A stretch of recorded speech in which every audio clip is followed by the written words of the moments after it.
Heyo folks, welcome back to a new Comics Corner.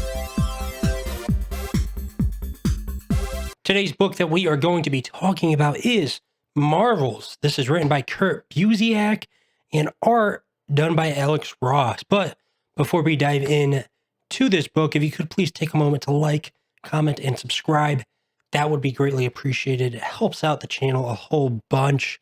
And we do have a Discord, link to that in the description below. Feel free to join. It's an awesome community, and I would love to have you. Now, I realized that I have yet to really dive into a Marvel comic book. I've really only talked about indie books and then also DC. Now, for those of you who don't know, I will mainly be talking about indie comic books, but I do like to read some Marvel and DC comic books as well.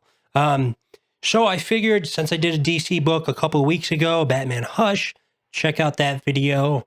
If you have not done so already, I decided to reread one of my favorite Marvel comics, and I think a great place to start, which is Marvels. So let's talk a little bit about the story. I'm going to give you guys a bit of a synopsis here. This follows Phil Sheldon. Now, if you don't know who that is, that's okay, because he was created, I believe, for this comic. So he's kind of a new original character, and you know, he's not a superhero. He doesn't have any powers. He's just an ordinary dude. He's a photographer, a freelance photographer. And he is kind of the vehicle for this story as we go through the beginnings of the superhero age, you can call it, in the Marvel universe, or he likes to call the superheroes Marvels. So we follow him as he's experiencing the superheroes and these god-like figures, essentially. And we are kind of getting a peek into what society thinks of it and what cultural impacts it has on society, specifically more so the United States.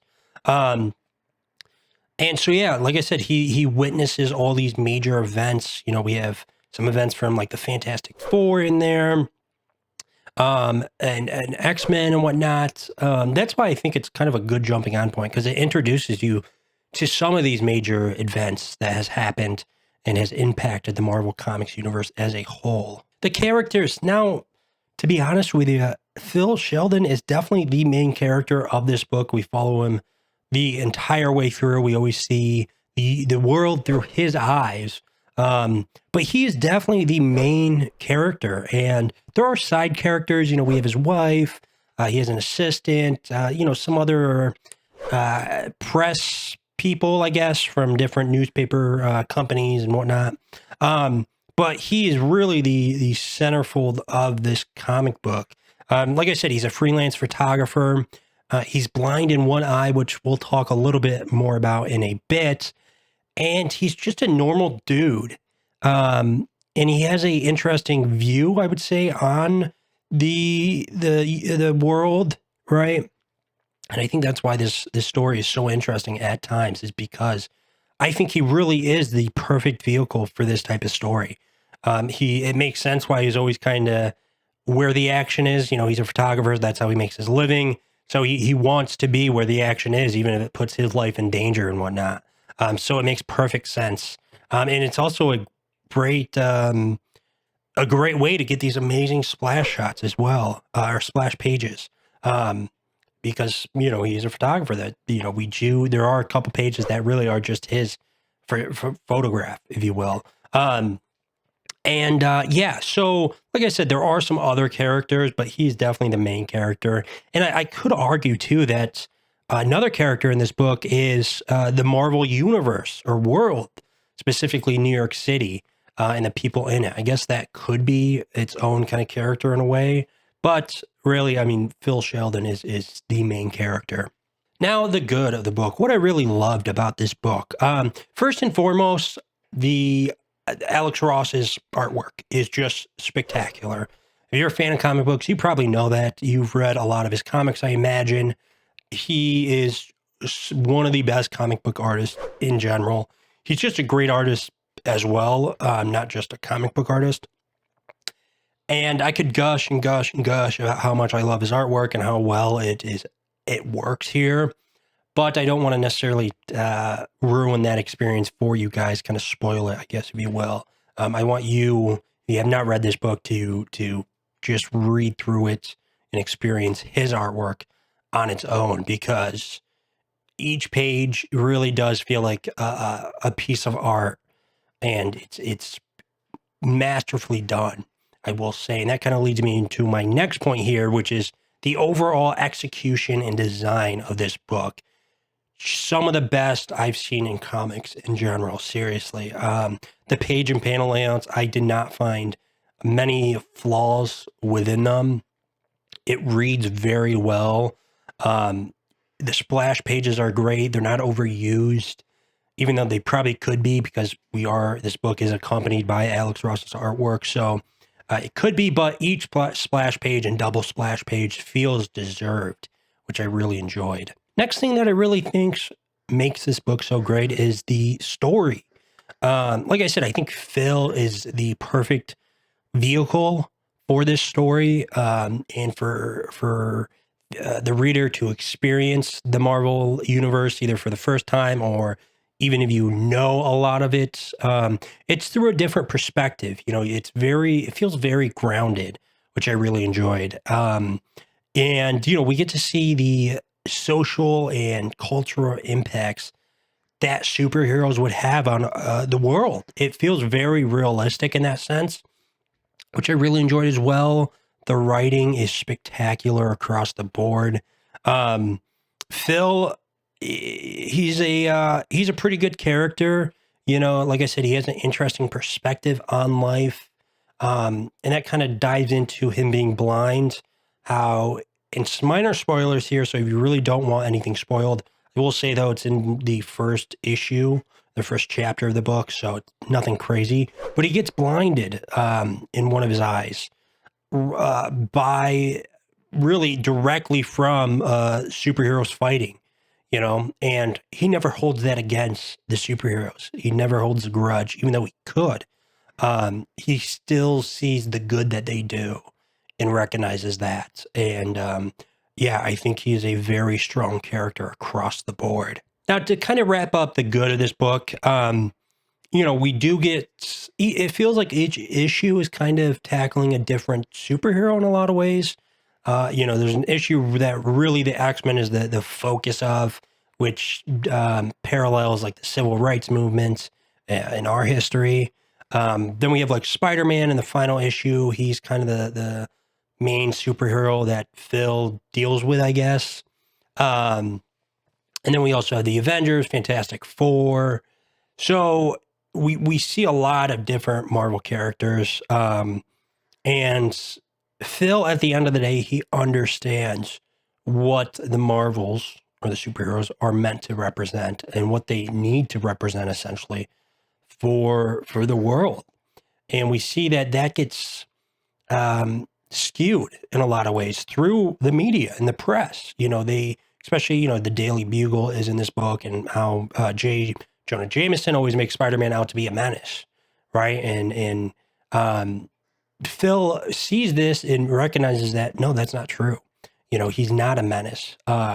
And also, like I said, you know, the X-Men play a big part throughout the story, I'd say, but specifically in the third issue, you know, Phil he joins in at one point and kind of attacking the X-Men, right? Because they're the humans' replacements. And so, you know, the Phil is not he's not a morally good character, right? He's flawed morally, right? And we see that, and I think that's really well done as well. Across the board, the story, the way it feels grounded, is just spectacular. So the bad, truthfully, there's really not much bad about this book. The only thing that I felt maybe flawed it, or made the experience not as good, I guess, is that it does read a little slow at times. You know, it's not super long, but it feels a bit longer. It's a denser book, especially for a comic. I feel like I wouldn't say it's like as dense as something like Watchmen, or anything like that. It's not as dense as that. It's an easier read than Watchmen for sure. But it does feel a little, it does kind of drag on at some points. And it feels like they're rehashing the same things throughout, multiple times. And after a certain point, it's like, okay, we get it. So that's kind of my only complaint. But even with that, it's like, it's the story in the comic is accompanied by Alex Ross's artwork. So, even if the story kind of drags on, like the panels and the pages are just beautiful to look at. So it's not even that big of a flaw, to be honest. And to be honest, that's the only thing I could really kind of think of that's, or that I picked up on when I was reading this book, that I was like, okay, I don't love this. So overall, my overall thoughts, I will say, this book is so grand and huge. It feels like more than a comic book at times. And I think that's due to two things. I think it's the writing and the story itself, but then also the artwork. I really do. It just feels more than a comic, and it succeeds in that right.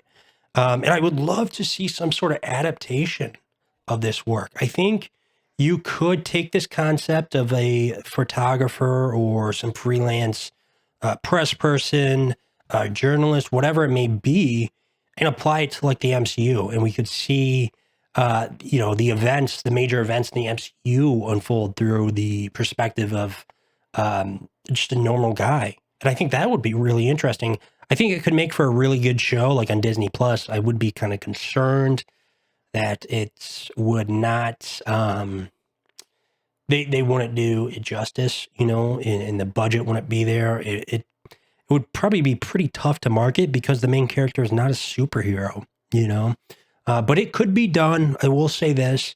And then also too, I think there could be an amazing sequel here.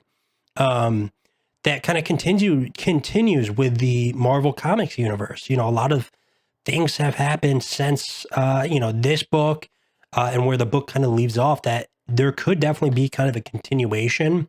Now, obviously, I would love to get Alex Ross back, doing the art. I don't know if he would be open to that. I think he really does more just covers nowadays. But if they could get him back, that would be incredible. Like I said, I think there is a story to continue on. Spoilers here, I guess, more for the ending. So if you don't want anything spoiled, just skip ahead this part, or come back after you read it. Phil, he passes a torch down to another younger photographer. So we could easily follow that photographer in her experience with the universe and the world and whatnot. And I think that could make for a really good comic as well. So I hope we see something like that eventually. Maybe there already is, and some of you are like screaming at your phones or computers or whatever and be like, Labruski, there's already one.